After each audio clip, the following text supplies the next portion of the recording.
এর যুবক ভাই আমার, যদি আমার কথাগুলো তোদের হৃদয়ে টাচ না করে, আমি বলি কি তোরা সবগুলো আমার সামনে আয়, আমার সামনে আয়, তোদের পাওগুলো আমার সামনে মেলা দে, আমি ওই পাওগুলা জড়াইয়া ধইরা সারা রাত বসে বসে কান্না করি, তাও তোরা গুনাহ ছেড়ে দে, গুনাহ ছেড়ে দে। আরে এই গুনাহওয়ালা চোখগুলো নিয়ে মালিকের সামনে কেমনে দাঁড়াবো বলেন? এই গুনাহওয়ালা জবান নিয়ে মালিকের সামনে কেমনে দাঁড়াবো? এই গুনাহওয়ালা কান নিয়ে মালিকের সামনে কেমনে দাঁড়াবো বলেন? এই হাত পাও নিয়ে কেমনে দাঁড়াবেন? হ্যাঁ, মালিক যদি জিজ্ঞেস করেন যে আমার দেওয়া নেই, আমার দিয়া তুই আমার নাফরমানি কেমনে করলি, কি জবাব দিবি?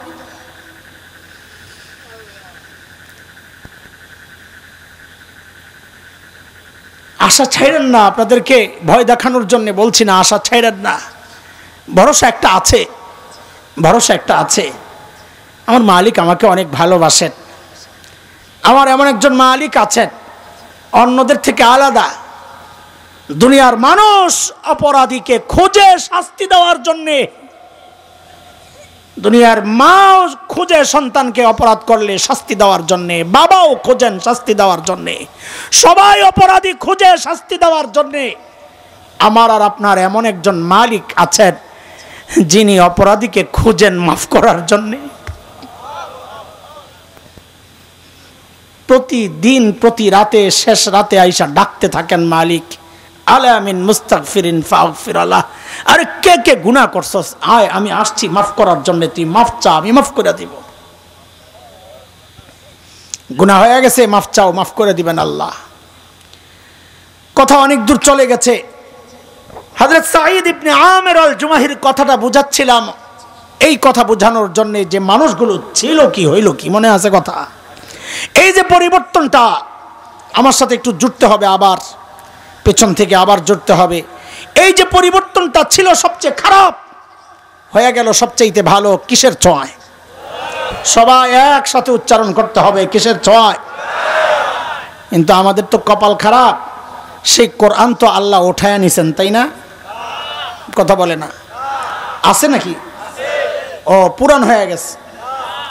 হ্যাঁ, পুরান হয়নি। হসপিটালে কোমায়, শেষ, জান যায় যায় অবস্থা। আগের মতোই, কথা বলে না, আগের মতোই। কথা বলেন, জোরে বলেন, আগের মতোই। তাহলে আমি দুইটা প্রশ্ন রাখতে চাই আপনাদের কাছে, দুইটা প্রশ্ন। যেই কোরআন ধরে সাহাবায়ে কেরাম সর্বশ্রেষ্ঠ মানুষ হয়ে গেছেন, ওই কোরআন কি এখনো আপনি বিশ্বাস করেন একমাত্র মাধ্যম, যে মাধ্যম মানুষকে সর্বশ্রেষ্ঠ মানুষ বানাতে পারে? এটা কি বিশ্বাস করেন? করেন?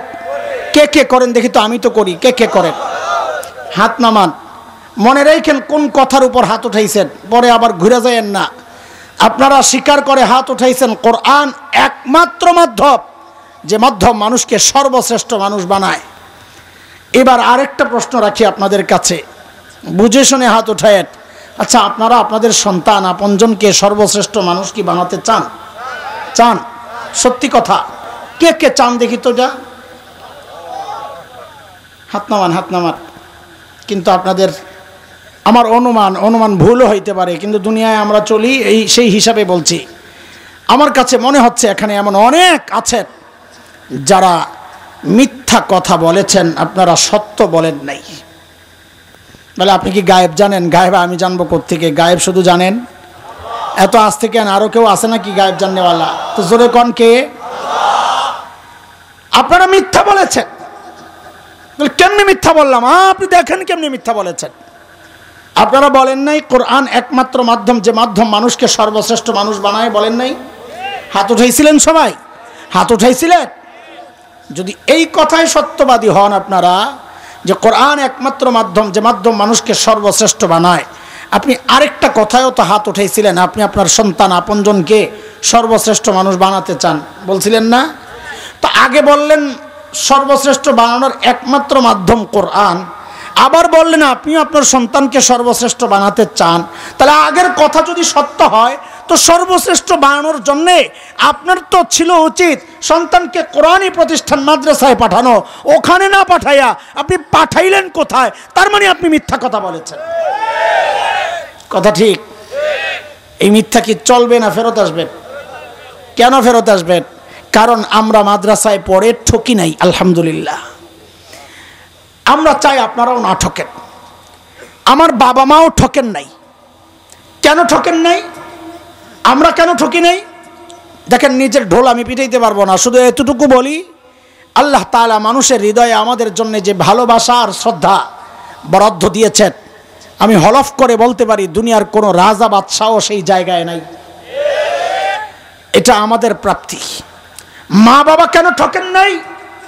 কারণ আমি ছোট্ট মানুষ, আমারও তো কোনো দিন এমন যায় বলে আমার মনে পড়ে না যে কোনো দিন আমি বলি নাই রব্বির হামহুমা কামা রব্বায়ানি সগীরা। তা আমার মা বাবা জিতছেন না ঠকছেন? আমারে কোরআন শিখায় আর জিতছেন না ঠকছেন? আপনারা যারা সন্তানকে দিন শিখাচ্ছেন না, মাদ্রাসায় দিচ্ছেন না, অথবা ঘরেই দিন শিখাচ্ছেন না, একটু দিল থেকে বলেন তো জিতছেন না ঠকছেন?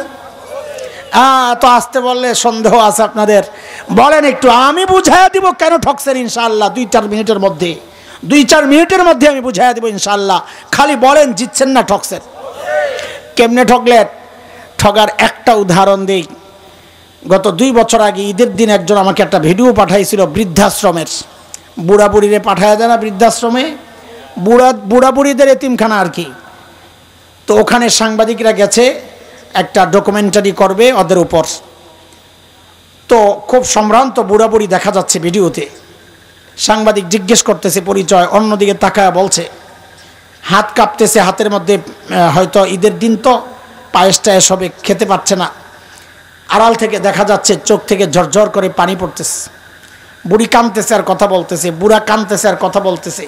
তাদের অসহায়ত্বের কথা শুনে বিশ্বাস করেন, আমিও তো মানুষ, আমারও চোখ দিয়ে পানি বের হয়েছে, কষ্ট লাগতেছিল।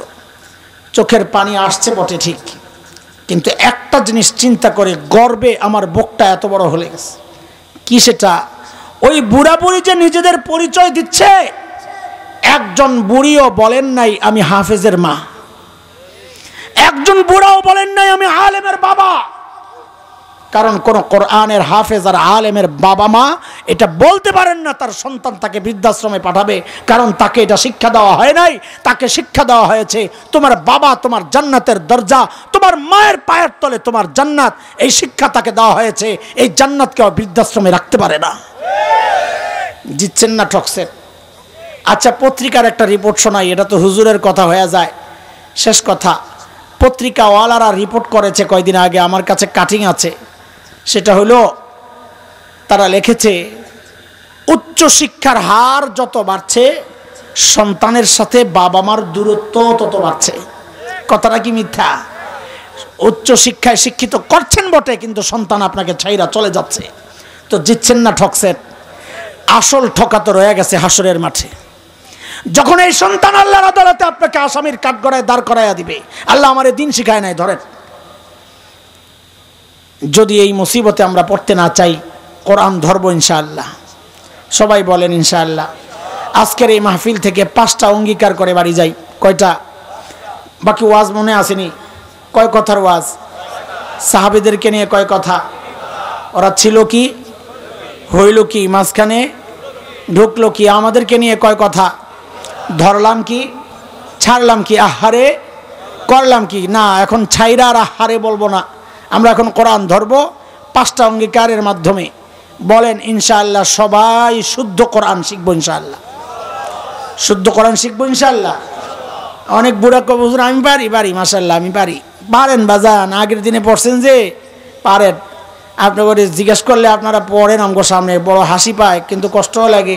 লাইলাফি কুরাইশিন ইলাফিহিম, আপনি মনে করছেন টান টুন দিলে বুঝি সুন্দর হয়ে জায়গা, শুদ্ধ হয়ে জায়গা। হ্যাঁ, আমাদের মক্তবের পোলাবান বাচ্চারা আপনাদের পড়াশোনা হাসতে হাসতে গড়াগড়ি খায়, এটা শুদ্ধ না। এখন বাংলাদেশে শ্রেষ্ঠ দুনিয়া শ্রেষ্ঠ হাফেজরা আপনার ঘরের আশেপাশে ঘুরতেছে, তাদের কাছে কোরআন শিখেন, বুড়াকালে শিখেন, কোনো শরম নাই। হাসরের মাঠে লজ্জা পাওয়ার চেয়ে দুনিয়ায় পাওয়া যান, অসুবিধা নাই।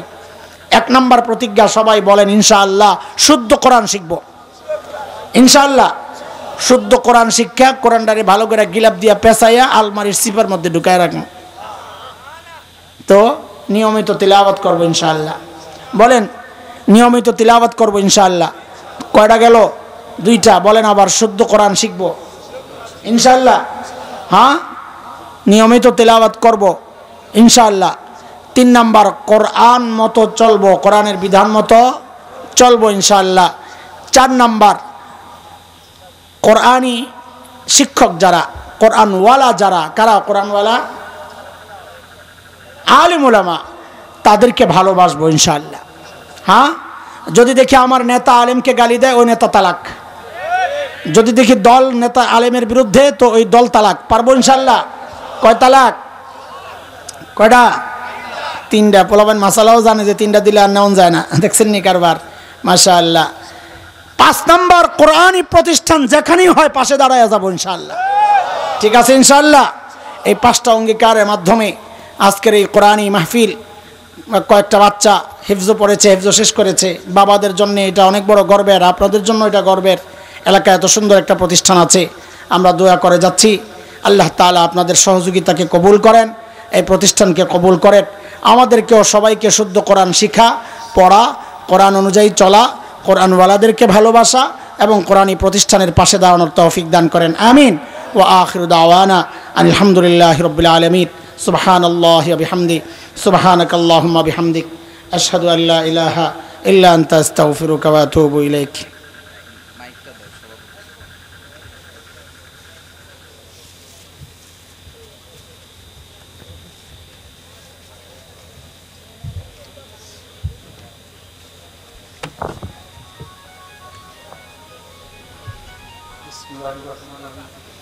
আসসালামু আলাইকুম ওয়া রাহমাতুল্লাহি ওয়া বারাকাতুহু।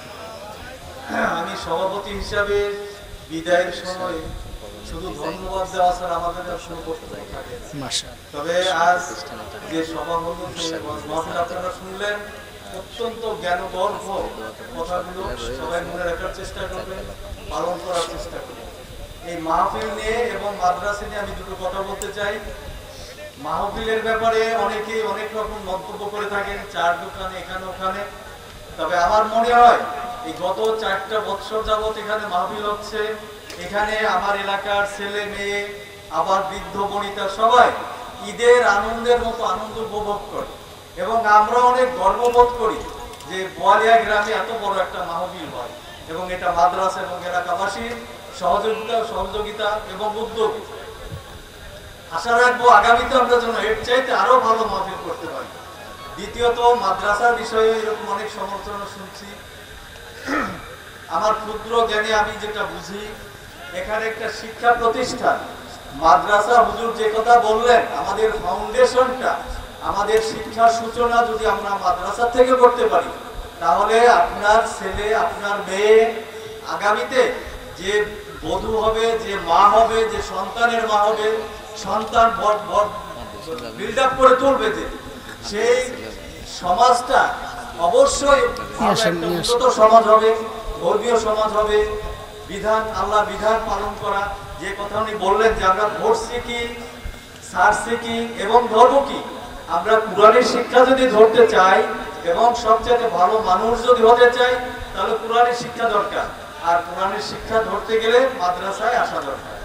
আমরা চাই আপনার সন্তান, ছেলে হোক মেয়ে হোক, এখানে কিন্ডারগার্টেনও চালু করা হয়েছে, যেহেতু আপনার মেয়েকে আগামীতে আমরা আশা করবো আপনার মেয়েকে এই মাদ্রাসায় ভর্তি করবেন, ছেলেকে এখানে কিন্ডারগার্টেনে ভর্তি করবেন এবং মানুষের মতো হয়ে মানুষ যেন গড়ে উঠতে পারে সেই চেষ্টা আপনি করবেন এবং আপনার পরিবার করবে, আমরা সমাজ থেকে করবো। আমরা সবাই এর সহযোগিতা করতে চাই, আশা করি আপনারাও সহযোগিতা করবেন। পরিশেষে সবাইকে আপনারা যারা শুনলেন এবং এই ওয়াজ মাহফিল যা শুনলেন তার প্রতি পালন যাতে করতে পারি আমরা, সে চেষ্টা করব, এই আশা রেখে আমার বক্তব্য শেষ করছি। আসসালামু আলাইকুম ওয়া রাহমাতুল্লাহি ওয়া বারাকাতুহু। ঠিক আছে। اللهم صل على سيدنا محمد عبدك ورسولك وصل على المؤمنين والمؤمنات والمسلمين والمسلمات.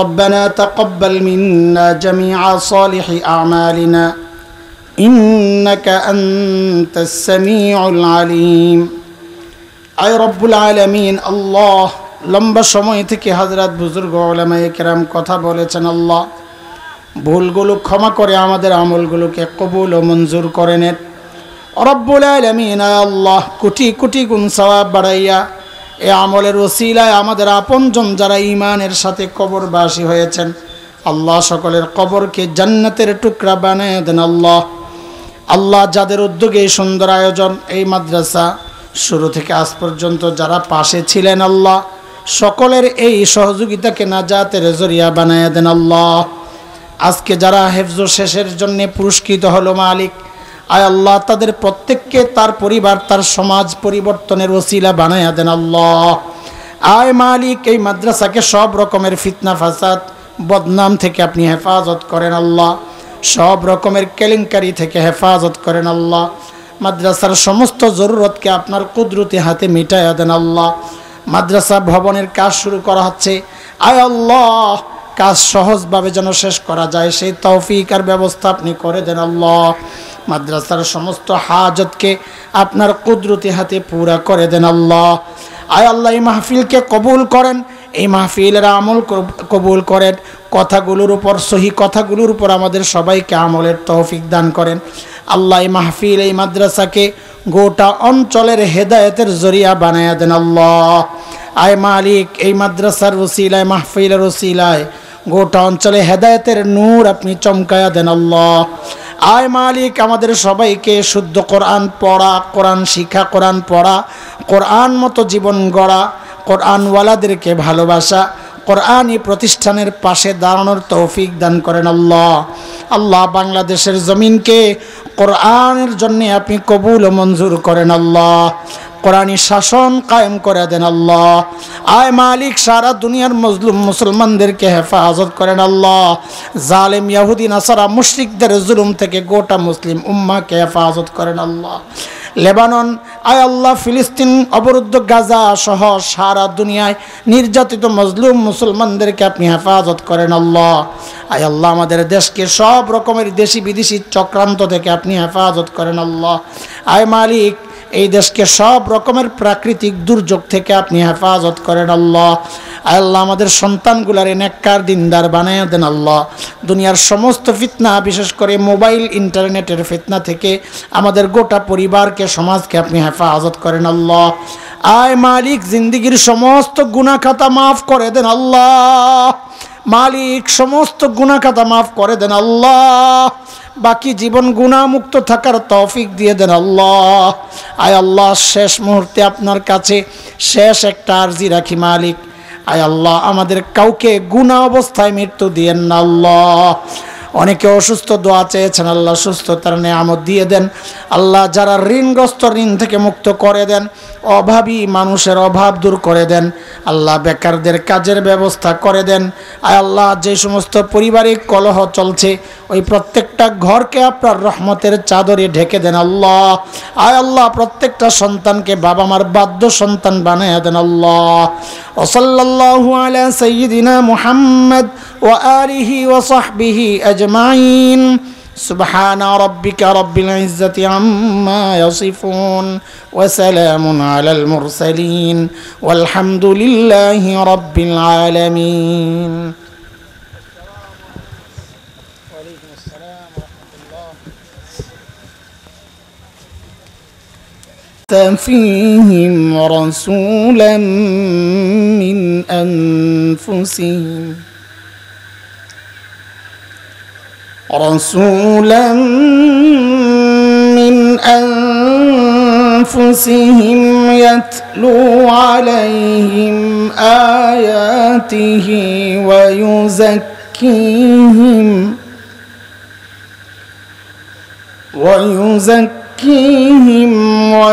ويعلمهم الكتاب والحكمة وإن كانوا من قبل لفي ضلال مبين আমানতু বিল্লাহ সাদাকাল্লাহুল আলিয়্যুল আযীম।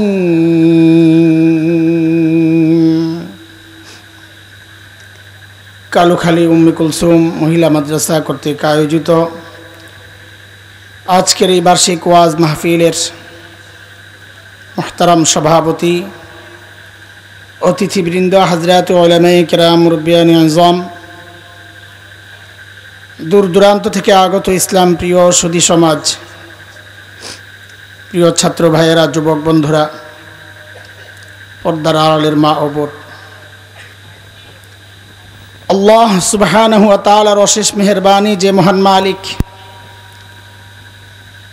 লাখো কোটি মানুষ থেকে বাছাই করে দ্বীনি এই মজলিসে আমাকে আপনাকে আসার বসার, কিছু কথা বলা ও শোনার তৌফিক দান করেছেন। সন্দেহে এটা মালিকের অনেক বড় দয়া আর করুণা যে মহান মালিক এই নিয়ামত আমাদেরকে ধন্য করেন। ওই মালিকের শুকরিয়া আদায় করি, জবান খুলে প্রাণ খুলে কালিমাতুশ শুকর উচ্চারণ করি, আলহামদুলিল্লাহ।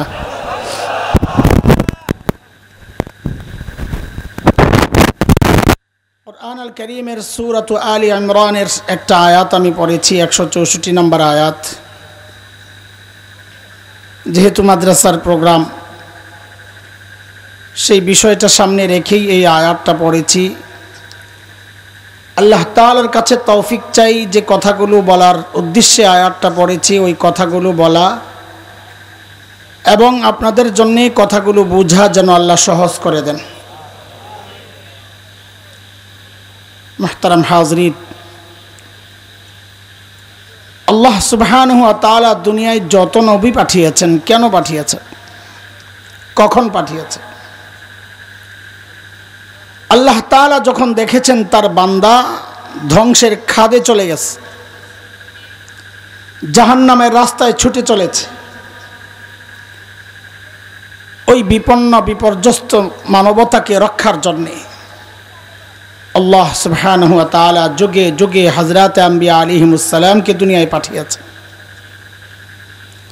যেমন হযরত মূসা আলাইহিস সালাতু ওয়াস সালামকে আল্লাহ দুনিয়ায় কখন পাঠিয়েছেন, কেন পাঠিয়েছেন? আল্লাহ তাআলা যখন দেখেছেন বনি ইসরাইল হযরত মূসা আলাইহিস সালামের বংশ ফেরাউন এবং তার বংশের নির্মম নিষ্ঠুর নির্যাতনের কবলে পড়ে নিঃশেষ হয় প্রায়। নির্যাতনের কিছু ধরন কোরআন আল কারীমের মধ্যে আসছে। কোন ধরনের নির্যাতন করত ফেরাউন? যেমন সূরাত ইব্রাহিমের 6 নম্বর আয়াতে একটা ধরন আসছে। হযরত মূসার বক্তব্য আল্লাহ কোরআনে এনেছেন, নির্যাতনের ধরনটা দেখাইছেন। ফেরাউন কি করত? তো আল্লাহ বলেন, وَإِذْ قَالَ مُوسَى لِقَوْمِهِ اذْكُرُوا نِعْمَةَ اللَّهِ عَلَيْكُمْ إِذْ أَنْجَاكُمْ مِنْ آلِ فِرْعَوْنَ يَسُومُونَكُمْ سُوءَ الْعَذَابِ وَيُذَبِّحُونَ أَبْنَاءَكُمْ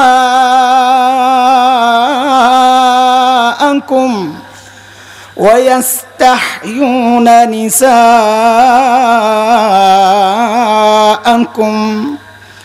وَفِي ذَلِكُمْ بَلَاءٌ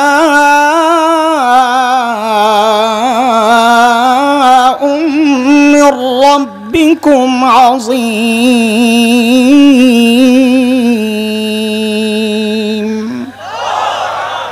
এই আয়াতে আল্লাহ নির্যাতনের ধরন দেখাইছেন। ফেরাউন কি করত?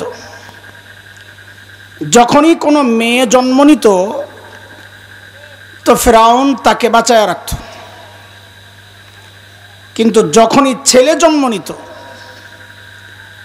গণকরা তার স্বপ্নের ব্যাখ্যায় বলেছে বনি ইসরাইলে এমন এক ছেলে আসবে যে আপনাকে ক্ষমতা থেকে টেনে নামাবে। ফেরাউন নিজের ক্ষমতা ঠেকানোর জন্যে যখনই কোনো ছেলে জন্ম নিত ফেরাউন ধরে ধরে জবেহ করে হত্যা করত। আচ্ছা, আপনাদের কাছে একটা কথা জানতে চাই। এই ছোট্ট বাচ্চা সদ্যজাত, যার শরীরের হাড্ডিগুলো এখনো গোশতের মতো নরম, আচ্ছা এই বাচ্চাটা ফেরাউনের মতো এমন ক্ষমতাধর কাউকে ক্ষমতা থেকে নামানো শক্তি ছিল? পারত এটা? তাহলে ফেরাউন এই ছোট্ট বাচ্চাকে এত ভয় পেত কেন? কারণটা কি? এটা আল্লাহ তাআলার একটা দুনিয়া পরিচালনার সিস্টেম। কেউ যখন হক হয়, সে যত ছোটই হোক না কেন, কেউ যখন বাতিল হয়, সে যতই শক্তিশালী হোক না কেন, আল্লাহর সিস্টেম এটা, আল্লাহ ওই দুর্বল হকের ভয় ওই শক্তিশালী বাতিলের কলিজায় ঢুকায়া দেন। এর এক জ্বলন্ত প্রমাণ হচ্ছে বাংলাদেশের আলেম ওলামা। কি আছে মৌলবীদের কাছে, এত ভয় পান কেন আপনারা?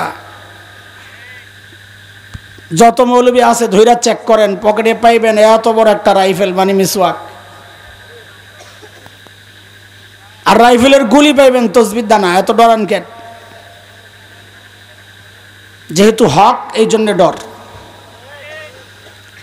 আরে আল্লামা শেখুল ইসলাম আল্লামা আহমদ শফি নওয়ারাল্লাহু মারকাদাহ, শেষ বয়সে মানুষটা হুইল চেয়ারের মধ্যে বসে থাকতে পারেন না, কাত হয়ে যান। আল্লামা হাফেজ জুনায়েদ বাবুনগরী নওয়ারাল্লাহু মারকাদাহ, মানুষটা সোজা হয়ে দাঁড়ায় থাকতে পারতেন না, পা কাজ করতো না, এত দুর্বল। অথচ আমরা কি দেখলাম, কি দেখেছি, যে এই দুর্বল মানুষগুলোর ভয়ে গোটা দুনিয়া ছিল অস্থির, কখন কোনটা ঘটায়া দেয়। এত ভয় কেন? কারণ মানুষগুলা ছিল হক। তাই আল্লাহ দুর্বল হওয়া সত্ত্বেও এই হকের ভয় শক্তিশালী বাতিলের কলিজায় ঢুকায়া দিয়েছেন। কথা শুরুর আগে আমরা কিছু ভূমিকার কথা শুনবো, আমাদের কথা একটু পরে আসবে, তবে মনোযোগ লাগবে আপনাদের বুঝার জন্যে। মনোযোগ না থাকলে আমার বলতেও মনোযোগ থাকবে না। আমাকে একটু বলেন তো, সর্বশ্রেষ্ঠ রাসূলকে? হ্যাঁ, এত আসতে বলেন, মনে হয় যেন বিপদে পড়ে গেছেন গা। আপনারা সর্বশ্রেষ্ঠ রাসূলের উম্মত হয়ে খুশি না? তো খুশির এই নিয়ে অবস্থা। হ্যাঁ, গর্বের সাথে বলবেন। যদি জিজ্ঞেস করা হয় সর্বশ্রেষ্ঠ রাসূলকে, তো গর্বের সাথে বলবেন আমাদের রাসূল মুহাম্মদুর রাসূলুল্লাহ।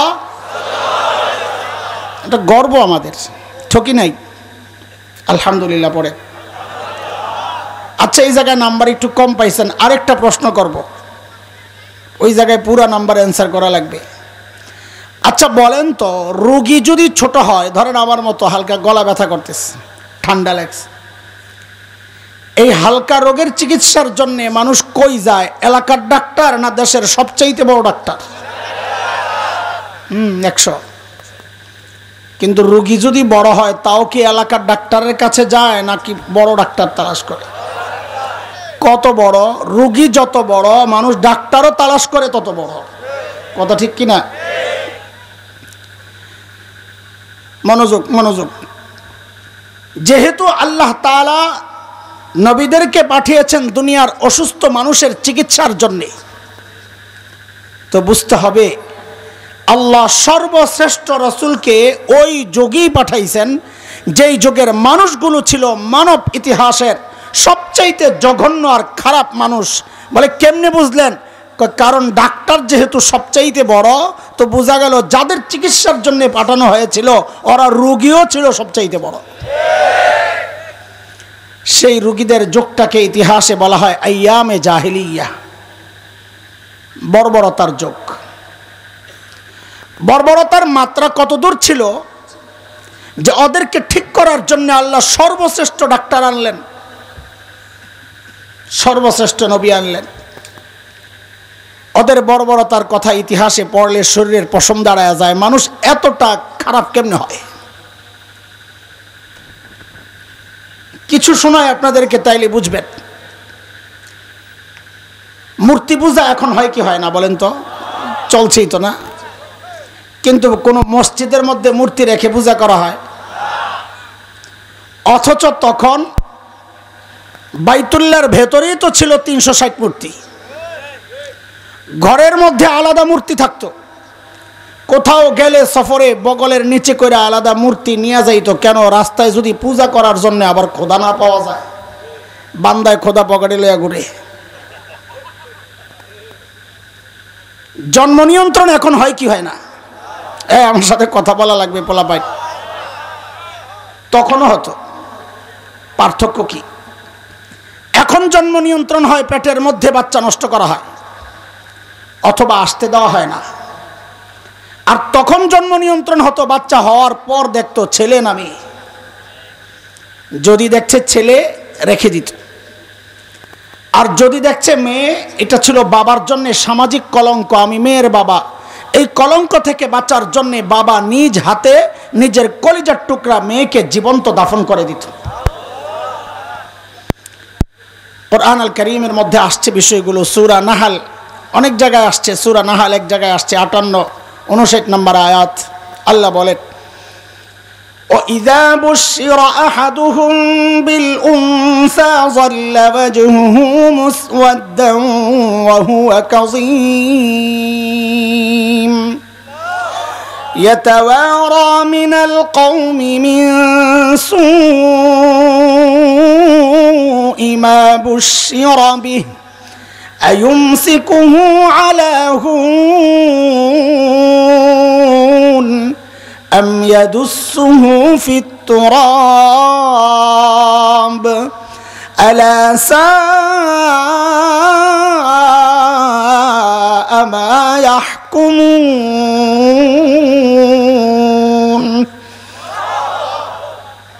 এই ছিল তখনকার আরবের অবস্থা। মানুষগুলো এতটা খারাপ হওয়ার পেছনের মৌলিক কারণ ছিল দুইটা। বলেন, আমার সাথে কথা না বললে আমি কথা বলতে পারবো না। আচ্ছা, কথা কেন বলবেন আপনারা এটা একটু বুঝ জানেন, নাইলে তো কথা বাইরেতেছে না। এতক্ষণ স্লোগান দিতে দিতে গলা ভেঙে গেছে না? আপনাদের কালুখালিতে দৌড়ায় কি দিয়া? হাত দিয়া না পাও দিয়া? কি বললেন? তোর তো ঠিকই আছে, ঢাকায়ও তো পাও দিয়েই দৌড়ায়, তো মিল আছে তো। আমি তো আরো সন্দেহে পড়ে গেছিলাম। আচ্ছা বলেন তো, আপনাদের পাও দিয়া যেহেতু দৌড়ায়, এই খালি মাঠের মধ্যে যদি কাউকে ছেড়ে দেওয়া হয়, তুই ফুল স্পিডে দৌড় মার, তুই যে গোল্লা শুট খেলছেন ছোট গেলে, গোল্লা শুটের একটা আখিরি দৌড় আছে না, চোখ বন্ধ করে দেয় দৌড়, ওই রকম একটা দৌড় মারছে 100 মাইল স্পিডে। ওই পাশে যাওয়ার পর তার হাত দুইটা বেঁধে দেওয়া হয়েছে, বলে আগের মতো স্পিডে ফেরত যা, পারবে? কেন? আপনাদের কালুখালিতে তো পাও দিয়া দৌড়ায়, পাও তো খোলাই আছে, হাতে না বাঁধছে, দৌড়ের স্পিড কমে গেল যে, এটাই হলো বোঝার জিনিস। হাত দৌড়ায় না ঠিক, কিন্তু পা যখন দৌড়ায় তখন হাতের একটা ভূমিকা থাকে, কি হাত পায়ের সাথে নড়ে চড়ে আর বলে, দোস্ত তুমি চালাও, আমি সাথে আছি। তখন পাও চলার মধ্যে গতি পায়। আমরা যারা কথা বলি, আমরা তো পায়ের মতো দৌড়াবো, তো আমরাই কথা তো আমরাই বলবো, কিন্তু আপনারা সাথে যদি একটু এরকম তাল না দেন সাথে সাথে, তাহলে তো কথা বলার স্পিড বাড়বে না। এখন তো একটু জোরে হয়েছে, ঠিকটা আর একটু জোরে কন। মাশাআল্লাহ, সজাগ আছেন তাইলে? ঘুমায়া যান নাই তো? আজ না না তো করেন, কিন্তু পরীক্ষা করলে তো আবার ফেল করেন। আচ্ছা, কে কে ঘুমাইছেন একটু দেখান তো দেখি। আল্লাহু আকবার। দেখছেন, বললাম ফেল করবো, ফেলই করছে। আল্লাহ, লা হাওলা ওয়ালা কুওয়াতা ইল্লা বিল্লাহ।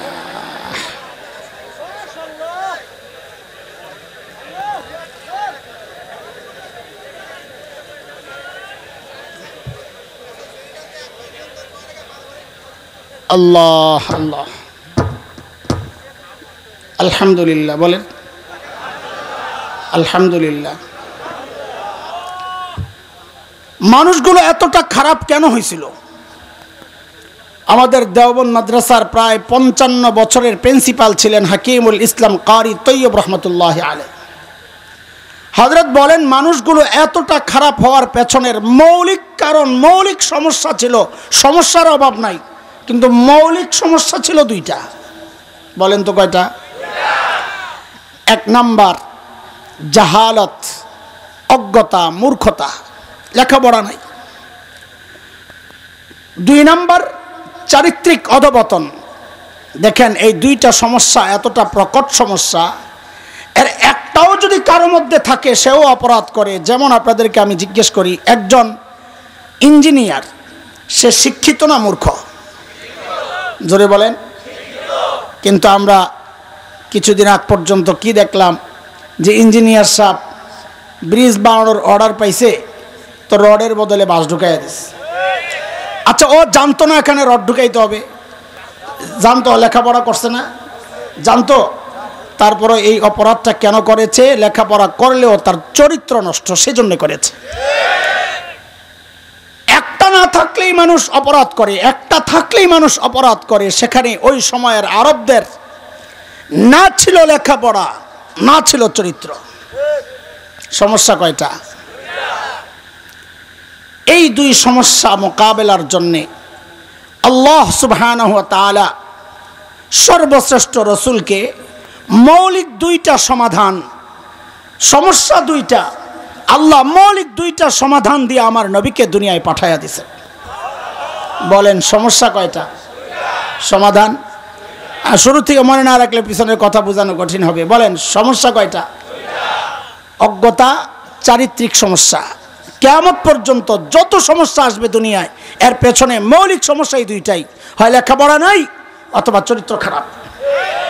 এই দুই সমস্যা ঠিক করার জন্য আল্লাহ আমার নবীকে কয় মিশন দিয়ে দুনিয়ায় পাঠাইছেন? সমাধান কয়টা?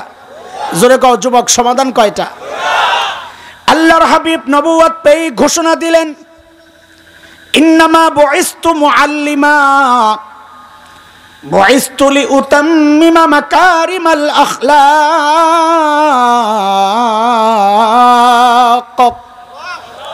নবী ঘোষণা দিলেন, আল্লাহ আমাকে শিক্ষক বানায়া দুনিয়ায় পাঠাইছেন। কি বানায়া? কি বানায়া? জোরে কর, কি বানায়া? শিক্ষক। শিক্ষক বানায়া কেন পাঠাইছেন? ওই যে এক সমস্যা অজ্ঞতা, মূর্খতা, ওই মূর্খতা দূর করার জন্য আল্লাহ আমার নবীকে শিক্ষক বানায়া দুনিয়ায় পাঠাইছেন। দুই নাম্বার, নবী বলেন, আল্লাহ আমাকে সর্বোচ্চ উন্নত চরিত্র মাধুর্য দিয়ে দুনিয়ায় পাঠিয়েছেন। কেন? আমি যেন এই বর্বর মানুষগুলোর পেছনে মেহনত করে করে ওদেরকে মানব ইতিহাসের শ্রেষ্ঠ মানুষ বানাতে পারি। সমস্যা কয়টা? সমাধান। আবার একটু পিছনে যাই। আমাদের নবীকে আল্লাহ প্রথম দায়িত্ব দিয়েছেন, আমাদের নবীকে কি বানাইয়া পাঠাইছেন? শিক্ষক। জোরে কোন? সবাই বলেন। একটা সূক্ষ্ম কথা আপনাদেরকে বলি, আমাদের মনের প্রশান্তির কথা এটা, আপনাদের হয়তো অনেকের ভালো লাগবে না।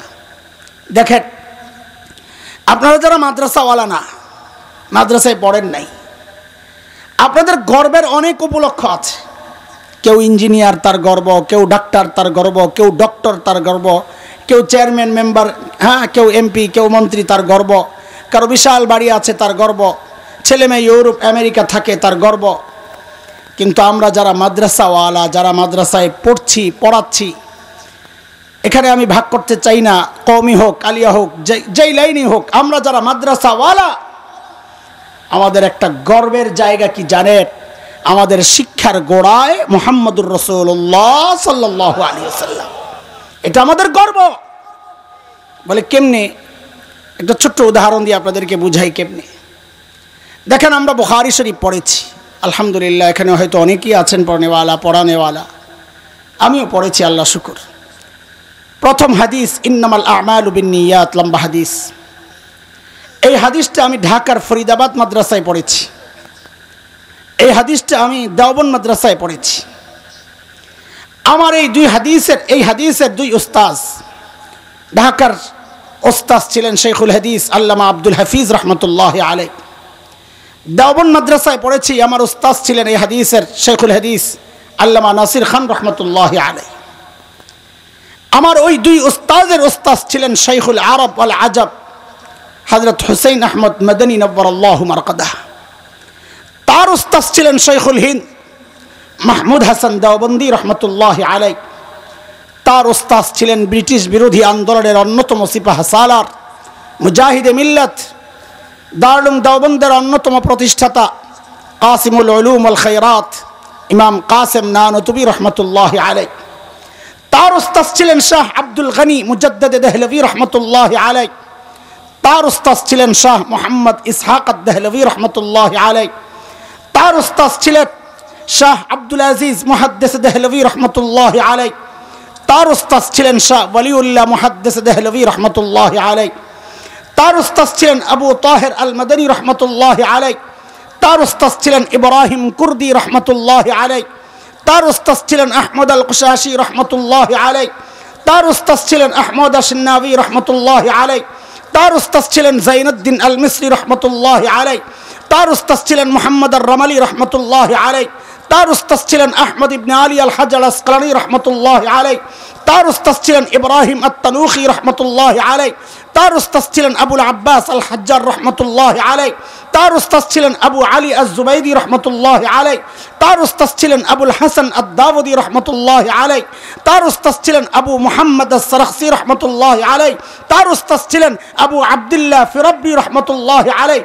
তার উস্তাদ ছিলেন মুহাম্মদ ইবনে ইসমাঈল ইমামে বুখারী রহমতুল্লাহি আলাইহি, তার উস্তাদ ছিলেন হুমায়দি রহমতুল্লাহি আলাইহি, তার উস্তাদ ছিলেন সুফিয়ান ইবনে ওয়াইনা রহমতুল্লাহি আলাইহি, তার উস্তাদ ছিলেন ইয়াহইয়া ইবনে সাঈদ আল আনসারী রহমতুল্লাহি আলাইহি, তার উস্তাদ ছিলেন মুহাম্মদ ইবনে ইব্রাহিম আত-তাইমি রহমতুল্লাহি আলাইহি, তার উস্তাদ ছিলেন আলকামা ইবনে ওয়াক্কাস আল-লাইসি রহমতুল্লাহি আলাইহি, তার উস্তাদ ছিলেন উমর ইবনুল খাত্তাব রাদিয়াল্লাহু আনহু, তার উস্তাদ ছিলেন মুহাম্মদুর রাসূলুল্লাহ সাল্লাল্লাহু আলাইহি ওয়াসাল্লাম।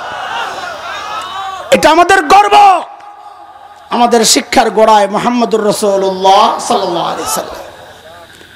আপনাদেরকে শরম দেওয়ার জন্য আর বিব্রত করার জন্য কথাগুলো বলছি না, আপনাদের হৃদয়ে আফসোসের আগুন জ্বালাইতে কথাগুলো বলছি। আমি যদি এখন জিজ্ঞেস করি গর্ব তো করেন, একটু বলেন তো আপনাদের শিক্ষার গোড়ায় কে? হা করে থাকবেন, হা করে থাকবেন। যারা মাদ্রাসায় পড়েন নাই এই গর্বের পরিচয় আপনি দিতে পারেন না। এক গর্বের পরিচয় থেকে আপনাকে বঞ্চিত করা হয়েছে। আরেকটা গর্বের পরিচয়, আমরা আদম সন্তান। কার সন্তান?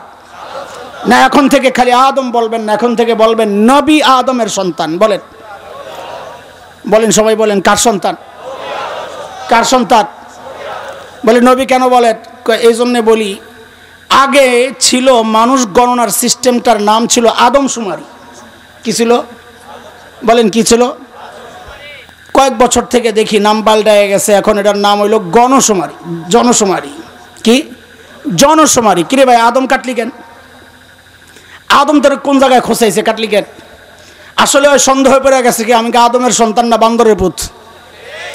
সন্দেহে পড়ে গেছে। তোরা সন্দেহে পড়তে পারস। আমরা আগে বলতাম আদম সন্তান, কাশস যেহেতু এখন আদমরা আর একটু মোটা তাজা করে বলবো, এটা গর্ব গর্ব। এখন থেকে বলবো আমরা নবী আদমের সন্তান। বলেন ঠিক করে, কার সন্তান? কার সন্তান? আমাদেরকে ধীরে ধীরে আমাদের মৌলিক পরিচয়, গর্বের পরিচয় থেকে আমাদেরকে দূরে দূরে ঠেলে দেওয়ার চক্রান্ত হচ্ছে দোস্ত। কারা করছে? কারা করছে? যারা এমন একটা সিলেবাস আমার আপনার সামনে পেশ করেছে, যে সিলেবাস পরে এই গর্বের পরিচয় দেওয়া যায় না। যে সিলেবাসে লেখাপড়া করে এই গর্বের পরিচয় দেওয়া যায় না। বঞ্চিত আপনাকে করা হয়েছে। নতুন করে সিলেবাস প্রণয়নের জন্য কিছু নাস্তিককে নিয়োগ দেওয়া হয়েছে, ইসলাম বিদ্বেষী অপশক্তিকে নিয়োগ দেওয়া হয়েছে। দোস্ত, মৌলবীরাই খালি চিৎকার চেঁচামেচি করবে কেন? এই শিক্ষা ব্যবস্থা আমরা আমাদের চিৎকার চেঁচামেচি আমাদের জন্য না, কারণ আমাদের সন্তান তো এই ঘোড়ার ডিমের সিলেবাস পড়ে না, পড়বে না। আমার সন্তান তো কালা কালা রাসূলুল্লাহ পড়বে। আরে আওয়াজ তো আপনাদের থেকে ওঠার কথা ছিল, চিৎকার চেঁচামেচি করার কথা আপনাদের। আমরা শুধু আপনাদের কান্দেও দিতে চাই না, আমরাও সাথে আছি। সব জায়গায় বিচ্ছিন্ন হয়েন না। এটা কোনো রাজনীতির কথা না, এটা ক্ষমতায় যাওয়ার টানার কথা না, এটা ইমানের কথা, এটা বিশ্বাসের কথা, এটা চেতনার কথা। ভবিষ্যতে এমন চক্রান্ত যদি হয়, আলেমদের থেকে বিচ্ছিন্ন হওয়া যাবে না। আলেমের হাতে হাত রেখে, কাঁধে কাঁধ মিলিয়ে, মুষ্টিবদ্ধ হাত উঠাইয়া একসাথে উচ্চারণ করতে হবে, বাংলাদেশে নাস্তিকতার চর্চা করতে দেওয়া হবে না, দেওয়া হবে না।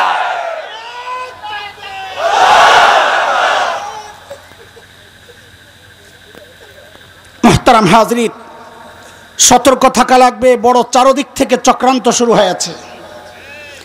ওরা চক্রান্ত করতে থাকুক, আমরা শুধু জানাই দিতে চাই আমরা জেগে আছি। আছেন তো জেগে নাকি? না আবার হাত উঠাইবেন ঘুমাই আছে কয়া? না, আমরা জেগে আছি। বলেন আমরা কি আছি? আমরা জেগে আছি ইনশাআল্লাহ, জেগে থাকবো ইনশাআল্লাহ। মানচিত্র রক্ষা, ইমান রক্ষায় আমরা সব সময় জেগে থাকবো ইনশাআল্লাহ। আল্লাহর হাবিব ওই 2 মিশনে যখন ওই বর্বরদের পিছনে মেহনত শুরু করলেন, আহারে ওই বর্বরদের পরিচয় এখন আর বর্বর নাই। বলে তো নতুন পরিচয় বলেন। বলে আমি কি বলবো? আল্লাহকে জিজ্ঞেস করক। মালিককে জিজ্ঞেস করলাম, মালিক ওই বর্বরদের নতুন পরিচয় বলেন। আল্লাহ জানায়া দিলেন, সীমাহুম ফি ওয়ুজুহিহিম মিন আসারিস সুজুদ, ওদের চেহারার মধ্যে সেজদার চিহ্ন পাইবা। বলে সেজদার চিহ্ন তো বাহির দিয়া, তার মানে বাহিরে ফিটফাট আবার ভেতরে সদরঘাট কিনা? আল্লাহ বলেন না না, আমার নবীর সাহাবীরা বাহিরও 1 নাম্বার, ভেতরও 1 নাম্বার। বলে ভেতরে 1 নাম্বার আমরা বুঝবো কেমনে? তো আল্লাহ যেন জবাব দিচ্ছেন, বান্দারে তোর বোঝার দরকার কি? আমি ওদের কলবের পরীক্ষা নিয়েছি, আমি দেখেছি ওই পরীক্ষায় ওরা পাস। আল্লাহ বলেন, উলাইকাল্লাযীনা ইমতাহানাল্লাহু কুলুবাহুম লিত্তাকওয়া লাহুম মাগফিরাতুন ওয়া আজরুন আযীম।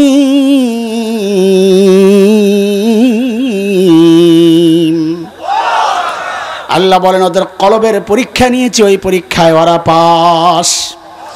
নবীকে জিজ্ঞেস করলাম, ইয়া রাসূলুল্লাহ, ওই বর্বরদের পেছনে আপনি মেহনত করেছেন, এখন ওদের নতুন পরিচয় বলেন। নবী বলেন, রে আমার সাহাবীদেরকে তোরা বর্বর বলিস না, ওরা বর্বর আগে ছিল, এখন আর বর্বর নাই। তো বলে এখনের পরিচয় বলেন। তো নবী বলেন, খায়রুল কুরুনি করনি, ওরা আর বর্বর নাই, ওরা এখন মানব ইতিহাসের সর্বশ্রেষ্ঠ মানুষ হয়ে গেছে। বাজে কয়টা? কয় যা বাজলে বাজুক। জালেম কয় কি দেখছেন? 11:30। ঘুমাইবেন না? কেবল বলে শুরু হয়েছে। আমি চিন্তা করতেছি এটারে গুছাইয়া কেমনে ছোট করে কথাটারে, কথা চুরি করুন না, ফাঁকি দেবো না, যাইতে এক জায়গায় ভরা যায়নি ওই চিন্তা করতেছি। ছোট জায়গার মধ্যে বেশি কথা যদি ঢুকান যায় আর কি। চলেন পুরা বয়ানটাকে আজকে কি বলতে চাই, কি বলেছি, কি বলতে চাই, পুরা বয়ানটাকে একটা সুতায় গেঁথে দেই, যেন আপনাদের মনে রাখা সহজ হয়, বোঝা সহজ হয়, আমল করা সহজ হয়। নেবেন নি? একটা প্যাকেট বানাইয়া দিই, পুরা বয়ানটা একটা প্যাকেট বানাইয়া দিই। হ্যাঁ হ্যাঁ, আমার কিন্তু আজকে পড়া মুখস্থ শোনাইতে হবে। পোলা ভাই যারা জোয়ান জান আসো, আমি কিন্তু জিজ্ঞেস করবো, পড়া না পারলে কিন্তু মুরগি বানাই দেব। অভ্যাস খারাপ আছে আমগো। পুরা বয়ান আজকে মুখস্থ করাইতে চাই ইনশাআল্লাহ। এমন না হয় যে কোনো এলোমেলো কথা, না এলোমেলো কথার কোনো সুযোগ নাই। যে বিষয় শুরু করেছি ইনশাআল্লাহ ওই বিষয় দিয়ে শেষ করব ইনশাআল্লাহ। বাকি আমরা যেন মাঝখানে জুড়ে থাকি, হারায়া না যাই, মনোযোগ লাগবে। আমি 2টা কথা মুখস্থ করাই, তাহলে আজকের পুরা বয়ান আপনাদের মুখস্থ থাকবে ইনশাআল্লাহ। আজকে যা আলোচনা করেছি, সামনে যা করব, টোটাল সব মিলাইয়া আজকে মোট 6 কথার বয়ান। বলেন তো কয় কথার? আবার বলেন, বলেন ওরা ছিল কি? জবাব দেওয়ার দরকার নাই, আপনারা বলেন আমার সাথে, পড়া মুখস্থ করাইতেছি। বলেন ওরা ছিল কি? অবাক হওয়ার মতো একটা ভাব নিয়ে বলেন, হইল কি? আবার আবার ওরা ছিল কি? হইল কি? মাঝখানে ঢুকলো কি? আচ্ছা বুঝা বলেন, তাহলে বলতে মজা লাগবে। ওরা ছিল কি? ছিল মানব ইতিহাসের সবচাইতে জঘন্য আর খারাপ মানুষ। বলে আপনি এটা কিভাবে বলেন? কারণ বলছি, কারণ ওদেরকে ঠিক করতেই তো আল্লাহ সর্বশ্রেষ্ঠ রাসূল পাঠাইছেন।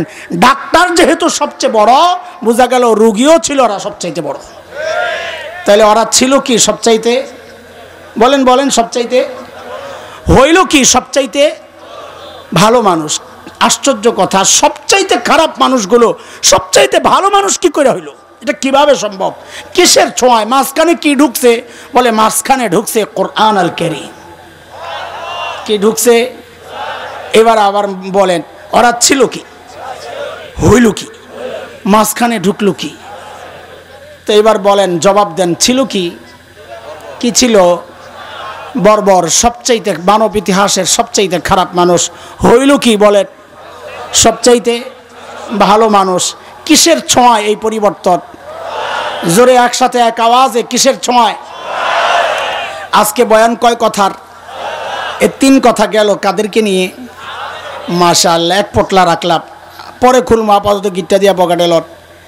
আরেকটা পোটলা করি, 2 পোটলা। আমার মতো জাহেলকে নিয়ে কয় কথা?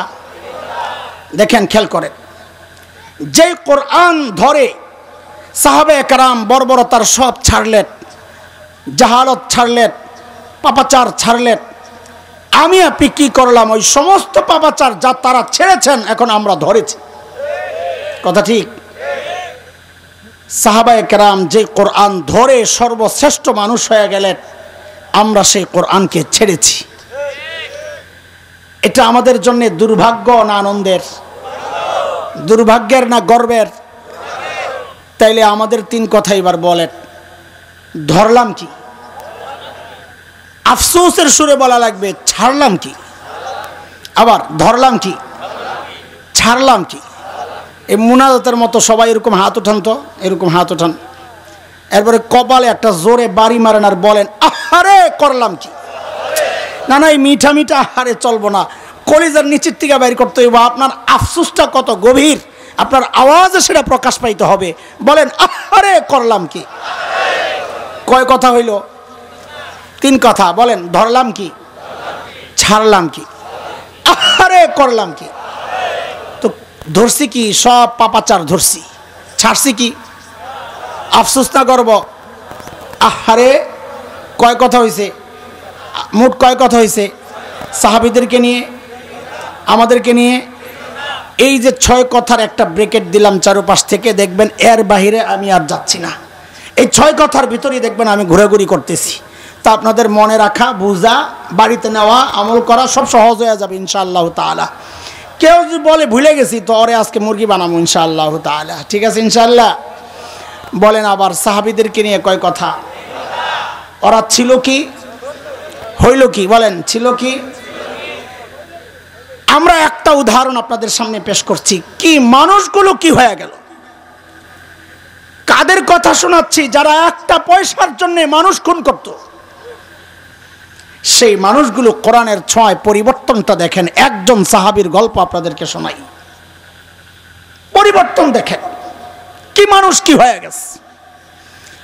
আল্লাহর নবীর এক সাহাবী হযরত সাঈদ ইবনে আমির আল জুমাহি রাদিয়াল্লাহু আনহু ইসলাম কবুল করছেন একটু দেরিতে, হিজরতের পর।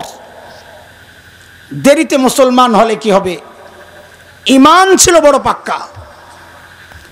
কতটা পাক্কা একটা উদাহরণ শুনলেই বুঝবেন। সাইয়েদনা ওমর রাদিয়াল্লাহু আনহু যখন খলিফা, ওমর নরম না গরম? কত গরম? হ্যাঁ, গরমের একটা উদাহরণ দিলেই বোঝা যায়। নবী বলেন, ওমর আপনি যেই রাস্তায় থাকেন শয়তান ডরে আর ওই রাস্তায় থাকে না, আরেক রাস্তায় জায়গা।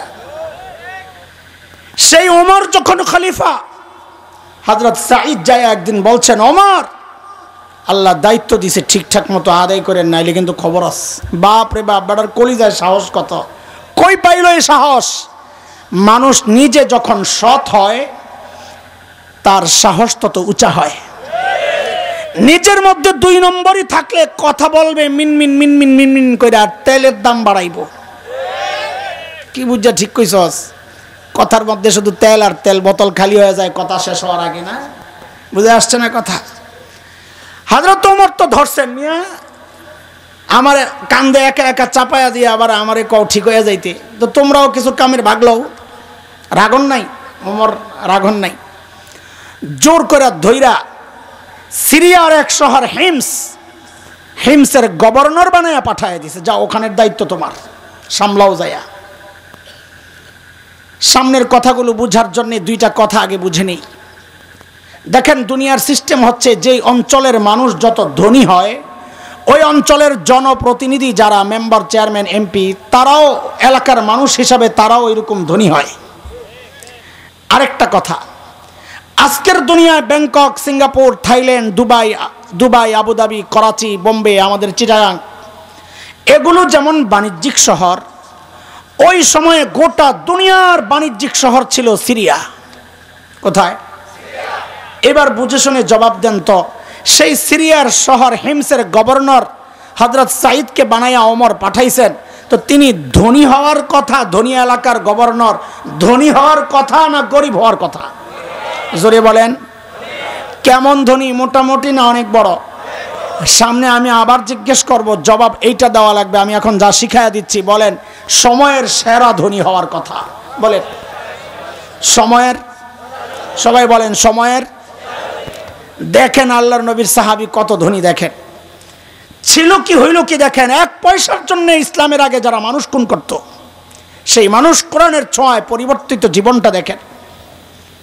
হিমস থেকে এক দল আসছে হযরত ওমরের সাথে মদিনায় দেখা করার জন্য। হযরত ওমর তাদের সাথে কথাবার্তা বললেন, অভিযোগ ছিল কিছু শুনলেন, তারপর বললেন তোমরা একটা কাজ করো, হিমসের গরিবদের একটা লিস্ট দাও আমাকে, আমি আমার রাষ্ট্রীয় কোষাগার বাইতুল মাল থেকে ওদের জন্য কিছু বরাদ্দ দিয়ে দিতে চাই। হিমসের লোকেরা সুযোগ পেয়ে লিস্ট একটা করছে বড় করে, গরিবদের লিস্ট নিয়ে হযরত ওমরের কাছে পেশ করেছেন। ফুকারা ও হিমস, হিমসের গরিবদের লিস্ট। আল্লাহ, সাইয়েদনা ওমর লিস্টের দিকে তাকায় আছেন তো আছেই, কেন? কারণ তিনি অবাক হয়ে গেছেন লিস্টের নামের সিরিয়াল দেখে। কারণ দেখেন যে ওই গরিবদের লিস্টের শুরুর দিকে হিমসের গভর্নর হযরত সাঈদ ইবনে আমের আল জুমাহির নাম।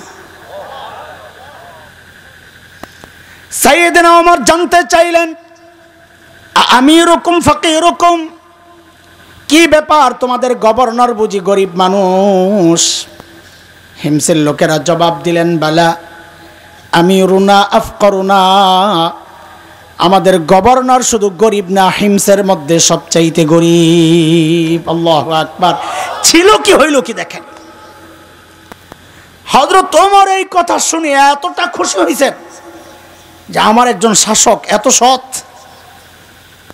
তিনি খুশি হইয়া 1000 স্বর্ণ মুদ্রা, কত? 1 স্বর্ণ মুদ্রা মানে প্রায় 3.5 ভরি স্বর্ণ, 1000 স্বর্ণ মুদ্রা মানে 3500 কাছাকাছি, কত কোটি টাকা হয় হিসাব করেন পরে ক্যালকুলেটর দিয়া। 1000 স্বর্ণ মুদ্রা প্যাকেট করে দূত মারফত পাঠাইয়া দিয়েছেন, যাও আমার পক্ষ থেকে আমার সাঈদকে এটা হাদিয়া দিয়ে আসো। এই পরিমাণটা বলেন তো কত? কত? 1000 কি স্বর্ণের পয়সা? স্বর্ণের পয়সা 1000। দূত যখন হিমসে পৌঁছে এই প্যাকেট পেশ করেছে, হাজি হাদিয়া মিন আমিরুল মুমিনিন, আমিরুল মুমিনের পক্ষ থেকে আপনার জন্য হাদিয়া। আল্লাহ, হযরত সাঈদ হাদিয়ার প্যাকেটটা খোলেই চিৎকার, প্যাকেটটা এরকম নিক্ষেপ করে চিৎকার দিয়ে বলে উঠলেন, ইন্না লিল্লাহি ওয়া ইন্না ইলাইহি রাজিউন। কি পড়ছেন? কি পড়ছেন? হাদিয়া পাইলে ইন্না লিল্লাহ পড়ার কথা না আলহামদুলিল্লাহ। আপনারা কি পড়তেন জানি না, এমন একটা পোটলা যদি আমি পাইতাম দৌড়ে ভিতরে যাইয়া করা লাভ যে দিতাম খুশিয়ে। কিন্তু আল্লাহর নবীর সাহাবী কি পড়ছেন? কথা বলে না। এমন ভাবে ইন্না লিল্লাহ পড়ছেন, ভেতর থেকে বউ তো ডরাইয়া গেছে, আরে মদিনা থেকে দূত আসছে, না জানি কোন দুঃসংবাদ নিয়ে আইছে, আল্লাহই জানে। সাথে সাথে জানতে চাইলেন, আকুতিলা উমর ইবনুল খাত্তাব, কি ব্যাপার? মদিনা থেকে দূত কি খবর নিয়ে আসছে? সাইয়েদনা ওমর বুঝি শহীদ হয়ে গেছে? হযরত সাঈদ জবাব দেন, না, ঘটনা তা না, বরং তার চেয়েও মারাত্মক। ওমরের শহীদ হওয়ার চেয়েও মারাত্মক ঘটনা। বিবি আবার জানতে চাইলেন, আকুতিলাল মুসলিমুনা ফি মারিকা, তাইলে কি কোনো যুদ্ধে মুসলমান ব্যাপকভাবে শহীদ হয়ে গেল কিনা? হযরত সাঈদ জবাব দেন, না না, ঘটনা তাও না, তার চেয়েও মারাত্মক। বিবি তো এবার আরো ডরে গেছে, হারে বুঝছি, না জানি মদিনা থেকে আমার জামাইয়ের কল্লাটা নিতে পারাইছে। আরে বলেন না কি সমস্যা, ইন্না লিল্লাহ কেন বললেন? আল্লাহর নবীর সাহাবীর একটা ছোট্ট বাক্য কিয়ামত পর্যন্ত আমাদের জন্য নসিহতের খোরাক হয়ে গেছে। কি তিনি কি বলেন? এই হাদিয়া পায়া ইন্না লিল্লাহ কেন পড়ছেন? জবাবে তিনি বলেন, উদখিলাত আলাইয়া দুনিয়া লিতুফসিদা আখিরাতি। আরে আমার ঘরে দুনিয়া ঢুকায়া দেওয়া হয়েছে আমার আখিরাতকে বরবাদ করার জন্য। ছিল কি হইল কি মনে আসেনি কথা? গোড়া মনে আছে? সাথে সাথে বিবিকে বললেন, আমি চাই মদিনার দূত আমার ঘরে থাকতে থাকতে এই 1000 স্বর্ণ মুদ্রা তুমি হিমসের গরিবদের মধ্যে বিলায়া দিয়া দিবা। কি বুঝলেন? সুবহানাল্লাহ বলছেন যে কি বুঝলেন? শাসকের মধ্যে যদি দিন থাকে, শাসক যদি ইমানদার হয়, দিনদার হয়, তো নিজের বরাদ্দের টাকাটাও জনগণকে দিয়ে দেয়। আর শাসকের মধ্যে যদি দিন না থাকে তো জনগণের বরাদ্দের টাকা মাইরা বিদেশ নিয়ে বাড়ি বানায়। কথা কও ঠিক কিনা? দেশের কোটি কোটি টাকা, লক্ষ লক্ষ কোটি টাকা পাচার হয়ে গেছে। এগুলো আমার আপনার রক্ত ঝরানো, রক্তকে ঘাম করা ওই অর্থ বিদেশে পাচার হয়ে গেছে। কেন? দিন নাই কি ছিল না? বিবিরে যখন কইছে সব দিয়া লাও, বিবি তো আর হাসান জামিলের বউ না। আপনাকে ওটা কথা কইলাম না, এলাকা সারি নাই, কোন বিপদে পড়ি, আমারটার উপরে দিয়েই যাক। আমার বউরে যদি কইতাম সব দিয়া লাও, ওটা ভেসকে যে মারলো সব দিয়া লাইব, কই কি ঘরে কত কিছু লাগে খবর তো নাই, আসলেও জানি না। বেশি পিড়াপিড়ি করলে বলতো 2 ভাগ করেন, অর্ধেক আপনার অর্ধেক আমার, আমারটা থাক আপনারটা দিয়া লাই। কিন্তু বউ তো সাহাবীর বউ। জোরে কও, কার বউ? কার বউ? এই পোলাবেন যারা বিয়া করস নাই, তোদের জন্য একটা নসিহা কামে লাগবো। আমার সাথে সাথে একটা শব্দ, একটা বাক্য মুখস্থ কর, তো কাজে লাগবে। বল আমার সাথে, সবাই বল যারা বিয়া করস নাই, জেসকার লগে তেসকা। এত আসতে মানে আবিয়াইতে এত কম। জোরে ক, শর্মাইস না, মাথা নিচে দিয়ে দিয়া ক, জেসকার লগে তেসকা। কিরে পোলাবেন করে নিয়ে আসে আর সারা মাঠ কি খালি? হ্যাঁ, তোরা এক লগে কই এত নজরে পড়ে গেছিস গা। জোরে কন জেসকার লগে মানে কি? মানে হইল এখনকার পোলাপান কয় হুজুর বউ পাই না, একটা তাবিজ টাবিজ দেওয়া যায় কেন, একটু পানি পড়া, সব তাবিজ দিয়া কাম সারে লাইবা। বউ পাই না হুজুর, অনেক তালাশ করি, একটু দোয়া করে। আমি কই গাদা বউ পাবি কই থেকে? তুই নিজে 2 নাম্বার আর বউ খোঁজে রাবিয়া বসরিয়া। কথা ঠিক কিনা? তুই 2 নাম্বার বউ, 2 নাম্বার খোঁজ, দেখবি অভাব নাই। তুই নিজে 3 নাম্বার হইলে আল্লাহ বউ পাঠাইব 3 নাম্বার, 4 নাম্বার হইলে আর নাম্বার তালাশ করে বউর দরকার নাই, এটা নম্বর ছাড়া। এ কথা আমার না রে, এই কথা কোরআনের। কার? আল্লাহর।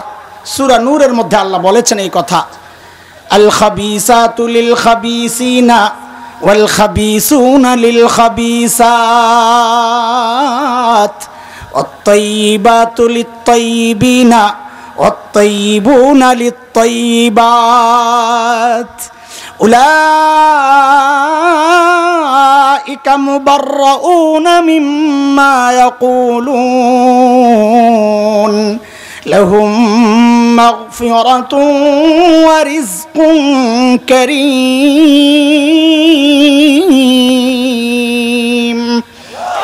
এই আয়াতের সংক্ষেপ তরজমা যদি করি তো ওলামারা সাক্ষী এটাই বাইরে হইব, জেসকার লগে তেসকা, তুই যেমন আল্লাহ মিলাইব এমন। আগেরকার দিনে বুজুর্গরা বিয়া করতে গেছে, যে যায়া সূরা কালাম জিজ্ঞেস করছে, মাসালা জিজ্ঞেস করছে, কি মুরব্বিরা ঠিক নেই। এখনকার পোলাবাইন যায় আর কোরআন শরীফ, সূরা কালাম, মাসালা জিজ্ঞেস করে না। কি জিজ্ঞেস করে? ওই বিশ্বকাপের সময় কোন পোলায় বউ দেখতে গেছে, যায়া বলে জিজ্ঞাসা কোন দলের সাপোর্ট করো গো?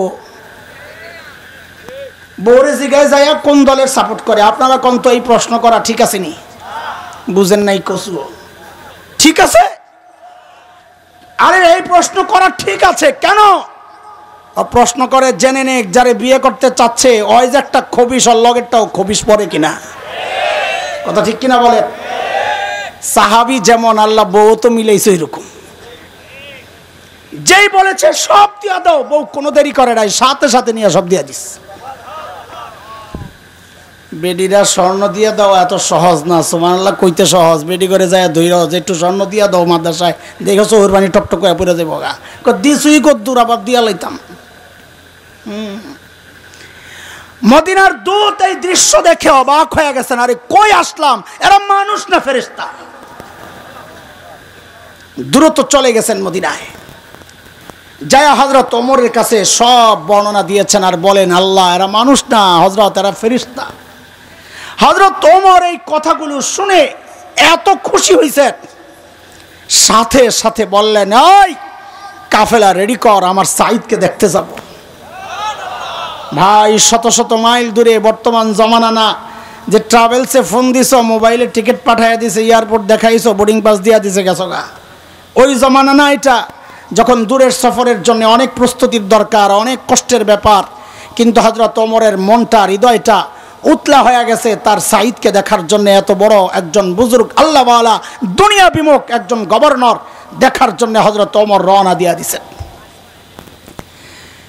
সাইয়েদনা ওমরের কাফেলা যখন হিমসে ঢুকে, গোটা হিমস যেন ভেঙ্গে পড়ে, চারদিক থেকে হাজারো মানুষ ছোটে ছোটে আসছে। আহারে, মদিনা থেকে আমাদের আমিরুল মুমিনিন আসছেন এক নজর দেখার জন্যে, আল্লাহর নবীর শ্রেষ্ঠ সাহাবী ওমর আসছেন, সবাই হাজির। সামনে হাজারো মানুষ বসা, হযরত ওমর বসা, পাশে সাঈদ ইবনে আমের আল জুমাহি। সাইয়েদনা ওমর চিন্তা করলেন, সাঈদকে আমি তো ভালো জানি, দেখার জন্য সেই মদিনা থেকে আসলাম, কিন্তু হিমসের মানুষ সাঈদকে কেমন জানে, এই সুযোগে একটু পরীক্ষা করে নেওয়া যাক। অনেক সময় দেখা যায় নেতার কাছে নেতা ভালো, জনগণ দেখতে পারে না। এই কিছুদিন আগেও বিভিন্ন নির্বাচনে দেখা গেছে নেত্রীর কাছ থেকে মার্কা তো লই আইছে, কিন্তু এলাকায় সবাই একজন স্বতন্ত্র দাঁড় করাইয়া দিছে, মার্কা ফেল করছে, স্বতন্ত্র পাস করছে। হয়েছে এরকম হয়েছে। সাইয়েদনা ওমর চিন্তা করলেন, সাঈদকে আমি তো ভালো জানি, কিন্তু হিমসের জনগণ কি বলে। ডাক দিয়া জিজ্ঞেস করলেন, এই হিমসের মানুষ, তোমাদের গভর্নরের বিরুদ্ধে কারো কোনো অভিযোগ থাকলে দাঁড়ায়া যাও।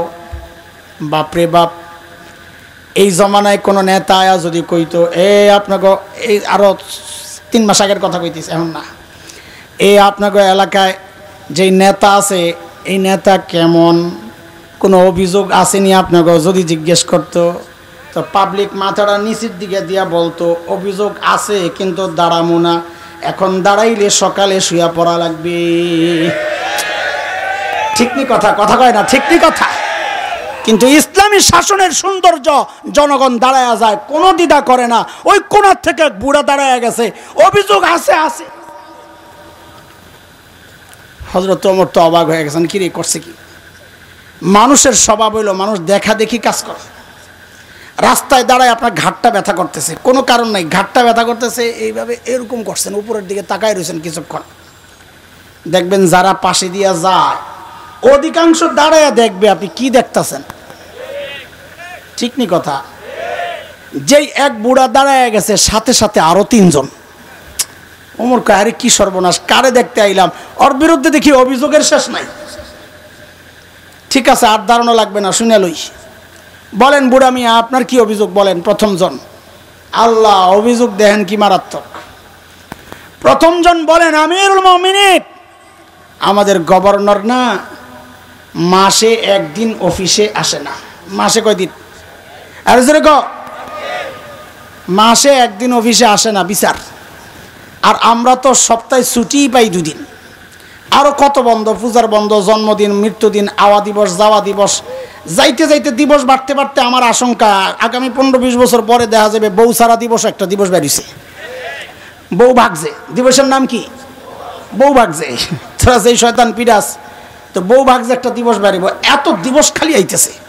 সরকারি মাল লুটে পুটে খাও, অসুবিধা কি? ইসলামী শাসন ব্যবস্থায় ছুটি ছিল, কোনো ছুটিমুটি নেই। বিচার আসছে, বিচার মাসে কয়দিন আসে না? বলেন কয়দিন আসে না?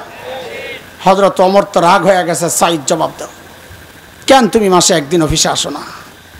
ও কি বুঝাইতেছি, ছিল কি হইল কি, মনে আসেনি কথা? আসামির কাঠগড়ায় আল্লাহর নবীর সাহাবী হযরত সাঈদ ইবনে আমির আল জুমাহি। এবার বলেন তো পিছনের কথা, তিনি কি হওয়ার কথা ছিল? ধনী না গরিব? কেমন ধনী? সময়ের সেরা ধনী। একজনে সহি জবাব দিছে সময়ের। দেখেন কি সময়ের সেরা ধনী দাঁড়াইছেন, কেন একদিন অফিসে আসো না? তো জবাব বলে, আমিরুল মুমিনিন, এই যে আমার গায়ে 2 টুকরা কাপড় দেখছেন, একটা লুঙ্গির মতো করে পরা, আরেকটা চাদরের মতো করে জড়ানো। আমিরুল মুমিনিন, আমার না এই 2 টুকরা কাপড় ছাড়া আর কোনো কাপড় নাই। মাসে অফিসে একদিন কেন আসো না? বলে 1 মাস এই 2 টুকরা কাপড় পরতে পরতে দুর্গন্ধ হয়ে যায়, নিজেরও কষ্ট হয়, যারা আসে ওদেরও কষ্ট হয়, তাই মাসে একদিন উপরেরটা ধুইয়া দিই, শুকায়া গেলে নিচে পরি, নিচেরটা ধুইয়া দিই, শুকায়া গেলে উপরে জড়াই। এমন করতে করতে দিনটা একটু দেরি হয়। আমি যে আসি না এই কথা ঠিক না, আসি একটু দেরি হয়। উনি হয়তো সকাল সকাল এসে আমাকে না পেয়ে ভেবেছেন আমি বুঝি আসি না। হযরত ওমর তো বুঝছেন অভিযোগের ধরন কি। আপনি বলেন 2 নাম্বার কি সমস্যা? ও আল্লাহ, 2 নম্বর জনের অভিযোগ তো আরো মারাত্মক। কি বলে? আমিরুল মুমিনিন, আমাদের গভর্নর রে দিনে তো পাই, রাতে আর হেরে পাই না। কি ডিউটি লইছে বেড়ারে, রাতেও সময় দেওয়া লাগবে। চিন্তা করা যায়। হযরত ওমর তো রাগ হয়ে গেছেন। সাঈদ জবাব দাও, কেন তোমাকে রাতে পাওয়া যায় না? ও যুবকরা, আমার কলিজার টুকরা সন্তানেরা, শোন। হযরত সাঈদ দাঁড়াইছেন, কেন পাওয়া যায় না রাতে? হযরত সাঈদ জবাবে বলেন, আমিরুল মুমিনিন, কাসসামতু হায়াতি বাইনা রাব্বি ওয়া বাইনা ইবাদি। জীবনটারে 2টা ভাগ করছি আমিরুল মুমিনিন। একটা ভাগ দিনটা মালিকের বান্দাদেরকে দেই, আর রাতটা আমি আমার মালিককে দেই। ছিল কি, যারা সফরে গেলে সাথে মূর্তি নিয়ে যাইতো, সেই মানুষগুলো কোরআনের ছোঁয়ায় পরিবর্তিত জীবন এখন বলে যে রাতটা মালিককে সময় দেই, দিনটা মালিকের বান্দাদেরকে সময় দেই। আমি আর তুমি তো মালিককে সময় দেওয়ার টাইম পাই না, ব্যস্ত মানুষ, কত কাজ আমাদের, কত কাজ। এরে জালিম, আমি আর তুমি ছাড়া দুনিয়ার সব মালিককে টাইম দেয়। ওই একটা গাছের দিকে তাকায়া দেখো না, কি মনে হয় গাছটা বুঝি এমনি দাঁড়ায় আছে? না না, ওই গাছটাও দাঁড়ায়া দাঁড়ায়া মালিকের তাসবিহ পড়ে। যেই কুকুরটাকে নিকৃষ্ট প্রাণী মনে করে তাড়ায়া দেই, ওই কুকুরটাও রুকুর হালতে মালিকের তাসবিহ পড়ে। যেই পোকামাকড়গুলোরে পায়ে দলে মেরে ফেলি, ওই পোকামাকড়গুলো সেজদার হালতে মালিকের তাসবিহ পড়ে। পড়ি না কেবল আমি আর তুমি, কারণ আমাদের হাতে সময় তো নাই।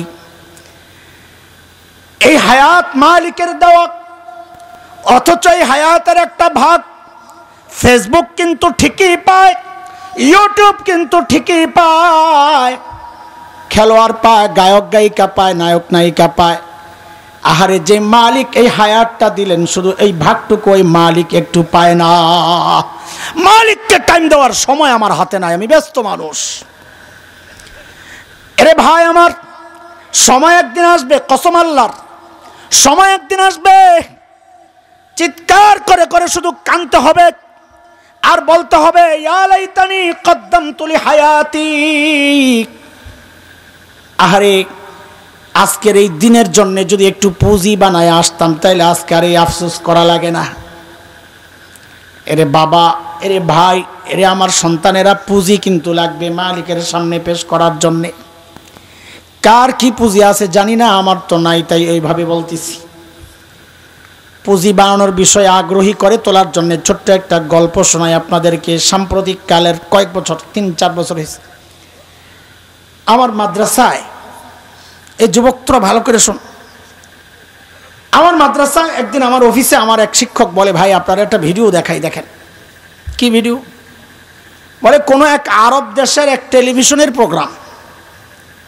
ভিডিওটা হচ্ছে একটা সাক্ষাৎকার পর্ব। একটা ছোট্ট বাচ্চা, অন্ধ, বাচ্চাটার বয়স বড় জোর 13-14 হবে। অন্ধ, অন্ধ মানে আমরা আরবিতে বলি মাকফুফুল আইন, চোখ একদম গর্ত গর্ত, এইরকম অন্ধ, ভেতরে গেছে গা। তো উপস্থাপক সঞ্চালক যিনি পরিচালক তিনি বাচ্চাটাকে জিজ্ঞেস করতেছেন, আচ্ছা তোমার যে চোখের নিয়ামত নাই, তুমি কি আল্লাহর কাছে এই নিয়ামতটা ফেরত চাও? বাচ্চাটা কোনো রকমের ভাবনা চিন্তা ছাড়াই ভাবলেশহীন জবাব দিয়ে দিল, না, আমি এই চোখের নিয়ামত ফেরত চাই না। আমি তো অবাক হয়ে গেছি, বলে কি? ভাবলাম ম্যাচুরিটি আসে নাই, বাচ্চা মানুষ এখনো বুঝে নাই যে চোখের নিয়ামত কত বড় নিয়ামত। তা আমি তো অবাক হয়েছি ভিডিও দেখা, কিন্তু যিনি সামনাসামনি বসা তার তো আরো অনেক বেশি অবাক হওয়ার কথা, তাই না? তিনি আরো অনেক বেশি অবাক হইয়া জিজ্ঞেস করলেন, লিমাজা, আরে কেন তুমি এই নিয়ামত ফেরত চাও না? এটা কেমন কথা? আরে বাচ্চাটার জবাবটা শুই না বুঝছি বোকা ও না, বোকা তো আমি, বোকা তো আমি। আল্লাহকে হাজির নাজির রেখে বলছি আপনাদেরকে, ওর জবাবটা শুই না আমি সাথে সাথে কান্না করে দিছি। বললো কি সেটা? আরে বললো কি সে? বাচ্চাকে যখন জিজ্ঞেস করা হলো তুমি কি নিয়ামত ফেরত চাও, বলে না চাই না। কেন চাও না? বলে এই জন্যে চাই না, আমি পুঁজি বানাইছি। দেখেন কি পুঁজি বানাইছি? বলে হাসরের মাঠে যখন বিচার শুরু হয়ে যাবে, যখন আমার সিরিয়াল আসবে, যখন আমার ডাক পড়বে, আসো হিসাব নিয়ে আসো। ছোট্ট বাচ্চার কি হিসাব, কিন্তু তার চিন্তাটা কত পবিত্র, কত উঁচু দেখেন। বলে যখন আমার ডাক আসবে হিসাব নিয়ে আসো। দুনিয়ায় আমি এই নিয়ামত ফেরত এই জন্যে চাই নাই, সেদিন যেন আমি আমার মালিকের সামনে নত জানু হয়ে বলতে পারি, ও আমার মালিক। হিসাব দিতে যায় যেন বলতে পারি, ও আমার মালিক, দুনিয়ায় তো তুমি আমার এই নিয়ামতটা দেও নাই, ওগো মালিক, ওই উসিলায় কি আজকে আমার আযাবটা একটু কমায় দেওয়া যায় না মালিক? আমি কাঁদতেছিলাম উল্টা চিন্তা করে, যাহারে ঠিক উল্টা প্রশ্নটা যদি আমার মালিক আমাকে করেন তো আমি কি জবাব দিব? উল্টা প্রশ্ন মানি। আমি যখন আমার মালিকের সামনে হিসাব দিতে দাঁড়াবো, তখন আমার মালিক যদি ঠিক উল্টা প্রশ্নটা আমাকে বলেন করেন যে এরে হাসান জামিল, তোকে তো এই চোখের নিয়ামতটা দিছিলাম দুনিয়ায়, তুই ভোগও করছস, এখন আযাবটা একটু বাড়াইয়া দিই, তো আমি কি জবাব দিব? এরে যুবক তুমি কি জবাব দিবা? ও বাবা আপনি কি জবাব দিবেন? হ্যাঁ, কি পুঁজি বানাইছেন জিজ্ঞেস করি, বলেন। আরে আগেই তো বলেছি আমার নাই বলে এভাবে বলছি, আপনার কি আছে বলেন না? কি পুঁজি আছে আমাদের? আছে, পুঁজি নাই যে তা না, পুঁজি আছে, গুনার পুঁজি, গুনাহ, গুনাহ, গুনাহ, এত গুনাহ, এত গুনাহ, যেদিকে তাকাই শুধু গুনাহ আর গুনাহ। এরে জালিম, কার নাফরমানি করতেছ? হ্যাঁ, কোনদিন ভেবেছ কার নাফরমানি করতেছ? যে মালিক আমাকে তোমাকে এত ভালোবাসেন তার নাফরমানি চলতেছে, যার ইশারায় আমার প্রতিটা শ্বাস নিঃশ্বাস চলছে, যিনি প্রতিনিয়ত এত এত নিয়ামত দিয়ে বাঁচায় রাখছেন। আরে একটা ছোট্ট বিষয় চিন্তা করো না, কত নিয়ামত দেন, কত মায়া আমাদের জন্য। আমি তুমি দরজা জানালা বন্ধ করে যখন ভেতরে গুনাহ করি, আরে আমার মালিক আমারে কত ভালোবাসে, ভেতরে গুনাহ চলছে, যুবক ভেতরে গুনাহ চলছে, ওই অবস্থায় আমার মালিক দরজার নিচে দিয়া বাতাস আর অক্সিজেন পাঠায়া দেন, যেন গুনাহ অবস্থায় আমি মাইরা না যাই, আমি যেন মরে না যাই। সেই মালিকের নাফরমানি আর কত কাল করবা যুবক? বাবা দাড়ি তো পাইকে গেছে, বুঝেন কিছু? দাড়ি পাকা, চুল তো পাকছে, বুঝেন কিছু এটা? হ্যাঁ, আরে আমরা তো আয়নার সামনে নিজেকে দেখলে কলিজা মোচড় দিয়া ওঠে। কেন? কারণ এই দাড়ি পাকার অর্থ যে জানি।